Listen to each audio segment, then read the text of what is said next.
الذي باركنا حوله لنريه من آياتنا إنه هو السميع البصير. صدق الله العظيم وصدق رسوله النبي الأمين الكريم من الشاهدين والشاكرين.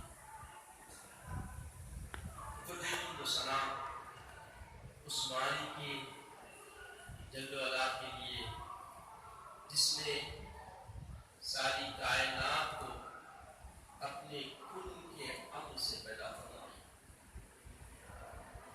اور جو ہمیں جلاتا ہے اور مارتا ہے اور بے مانگے نوازتا ہے، جس نے ہمیں اپنے محبوب صلی اللہ تعالی علیہ وسلم کی امت میں پیدا فرمایا اور ہماری رشد و ہدایت کے لیے اپنے کلام کو ہمارے آقا صلی اللہ علیہ وسلم پر نازل فرمایا اور اپنے محبوب صلی اللہ تعالی علیہ وسلم کی حیات طیبہ کو ہمارے لیے بندگی کا نمونہ بنایا۔ میں گواہی دیتا ہوں کہ نہیں ہے کوئی معبود برحق لائق ہے عبادت سوائے اللہ جل جلالہ کی ذات کے، اور میں یہ بھی گواہی دیتا ہوں کہ محمد عربی صلی اللہ تعالی علیہ وآلہ وسلم اللہ کے بندے اور خاص رسول ہیں۔ صلاۃ و سلام نازل ہو ہمارے آقائے نامدار حضور تاجدار محمد عربی صلی اللہ تعالی علیہ وآلہ وسلم پر، آپ کی آل پر، آپ کے اصحاب۔ بزرگان دین، برادران اسلام، جیسا کہ آپ تمام جانتے ہیں آج 27ویں رجب المرجب اور اس رات کو شب اسریٰ، شب معراج، معراج کی رات کہا جاتا ہے، اور ہم اپنے آقا محمد عربی صلی اللہ تعالی علیہ وسلم کو اللہ نے جو سرفرازی فرمائی ہے، اور کیونکہ آپ ہمارے رہبر و رہنما اور اللہ کی عرفانیت کا ذریعہ ہیں، تو ہم آپ کی ذات مقدسہ کے عروج کے شکر میں ہم جواب دیں۔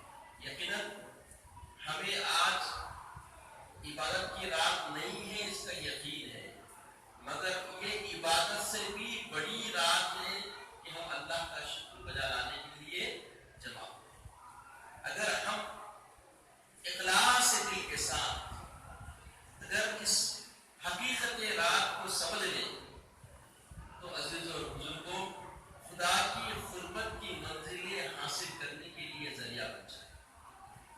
کوئی معمولی رات نہیں ہے، اور یقیناً آپ حضرات 9 بجے سے یہاں تشریف فرما ہے، 11 بج رہے ہیں، 10 11 2 گھنٹے، ماشاءاللہ بہت بڑی بات ہے، اور بشاشی سے ہے، ٹیکوں کی تو ضرورت ہے نہیں، الحمدللہ ایک آدمی آخری روٹی میں لیتا ہے، اور ذرا قریب ہو جائے تو بڑی مجھے بھی پسند ہو جائے گی کہ مجھے بھی آپ سننا چاہتے ہیں، چونکہ میرے اندر تو ایسی کوئی قوت و طاقت نہیں کہ آپ کے خیالات اور آپ کے افہام، آپ کے اذہان سے میں گفتگو کر سکوں۔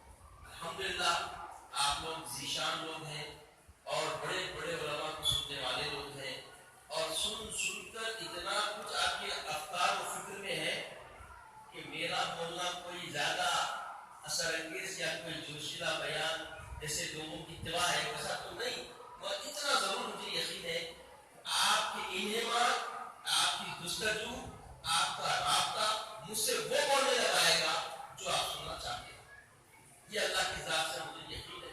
میں عاجز بنتا ہوں، میں گناہ گار ہوں، نہیں معلوم کہ اللہ تعالیٰ آپ حضرات میں سے کسی ایک کی بھی اخلاص والی نظر مجھ پر پڑ جائے تو اللہ تعالیٰ میرا سینہ شرح فرما دے۔ تو میں چاہتا ہوں کہ جو لوگ باہر بیٹھے ہوئے ہیں وہ بھی اندر آ جائیں، تاکہ یاد رکھیں جتنی قربت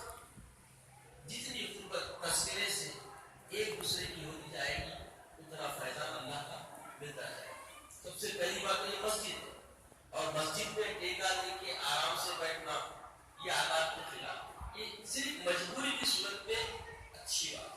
آپ مجبور ہیں، آپ کوئی بیمار ہے، آپ کی کمر میں درد ہے، آپ کو تکلیف ہے، ٹیکا دے رہے ہیں، کوئی بات نہیں. اب اس کے بعد اگر آپ ایسے ہی بیٹھ کے دیکھنا چاہ رہے ہیں، سننا چاہ رہے ہیں، تو یاد رکھیے یہ کوئی مسجد ہے، کوئی ایسا مقام نہیں جہاں پہ آپ مزاح لینے کے لیے بیٹھے. یا صرف مزاح ایک ہی چیز کا ملتا ہے، وہ روحانیت ہے کہ نہیں. اور روحانیت جستجو اور آپ کے حضور ذہن ہی سے آپ کے سکون کی جاتی اور زبردستی بیٹھنا بھی نہیں. مسجد میں جب کہ بیٹھنے کی کوشش نہ کرنا آپ کو، تو یقیناً یہ اچھا کام ضرور ہے، مگر ایسا کام جس میں بےدری کا اندیشہ ہو تو اٹھ جانا بہتر ہے. اللہ والے کیا بولتے ہیں جب آپ ان سے ملاقات کرنے گئے، یا جب تک دل بولا بیٹھو، اب جہاں سے وسوسے شروع ہو گئے تو چلے جاؤ. مگر مسجد ایک ایسی چیز ہے جہاں آتے وسوسے اور بےچینیاں کہیں کو انہیں راضی نہیں ہوتا. عام دنوں میں نہیں بیٹھتے نہ آگے. اب یاد رکھیے یہ دل لگی کا معاملہ ہے، اور جب دل لگتا تو معاملہ مختلف ہوگا. ہم نفس کے پیروکار ہو کے دل کو کہیں اور لگا کے رکھیں تو وہاں پہ لذت دکھتی، مزہ دکھتا، اس لیے دل اور لگتا، اور وقت دیتے، اتنا وقت دیتے، اتنا وقت دیتے. ارے ہم کب بیٹھے تھے، کیا ٹائم ہو رہا تھا، 1 بج رہا، ارے 1 بج گیا. اور جب ہم ہٹتے ایسے کاموں سے جو نفس اٹھانے والے ہیں، بے چینی، اضطرابی، کوئی سکون نہیں ملتا. تو ایسے دلوں کے لیے اللہ کے حبیب نے فرمایا وہ لوگ جن کو جاننا ہے کہ ان کا دل زندہ ہے یا مردہ ہے، تو بولے وہ 2 مقامات میں اپنے آپ کو تلاش کریں. ایک مقام مسجد، جب تم مسجد میں جاؤ ایک نماز پڑھو اور دوسری نماز کے لیے بیٹھنا چاہو، انتظار کے لیے بیٹھنے کی طبیعت لگ جائے اور جلدی باہر نکلنے کی جستجو نہ رہے، سمجھ لو تمہارا دل زندہ ہے. اور دوسرے تلاوت قرآن کے وقت جب تلاوت قرآن تم کرنے لگو، اور تلاوت کروں اور تلاوت کروں اور تلاوت کروں، ایسی طبیعت بن جائے، سمجھ لو تمہارا دل زندہ ہے.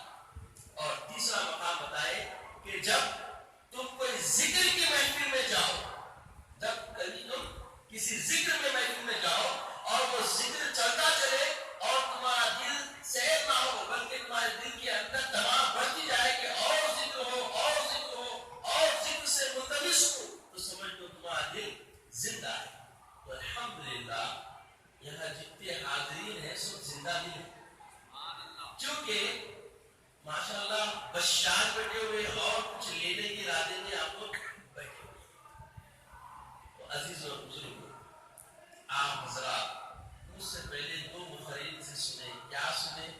اس کا رب تو مجھے ہے، میں اب وہی آپ کے سپورٹ کروں گا. اچھا حضرت موئی صاحب نہیں آئے، اچھا مجھے نہیں معلوم. موئی صاحب 3 مقررین رہے تو میں بھی اپنے ٹائم سے کر کے حاضر ہوا. اور پہلے سے ہم ریئل ہم کو بولتے تھے بھائی 11 بجے تک آ سکتے ہوئے، مگر چلیے اللہ کی کیا فرمائے ہوا. ماشاء اللہ حضرت سے تفصیلی بیان سنیں. دیکھیے اللہ تبارک و تعالیٰ جو آیت کریمہ نازل فرمایا معراج کے بارے میں، اللہ تبارک و تعالیٰ لفظ سبحان استعمال فرمایا. تو اللہ تعالیٰ کی ذات سے 2 چیزیں ہیں. ایک ہے اللہ کی عادت، ایک ہے اللہ کی عادت اور ایک ہے اللہ کی قدرت. ذہن میں رکھیے گا، ایک ہے اللہ کی عادت اور ایک ہے اللہ کی قدرت.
انسان اس کو خطبہ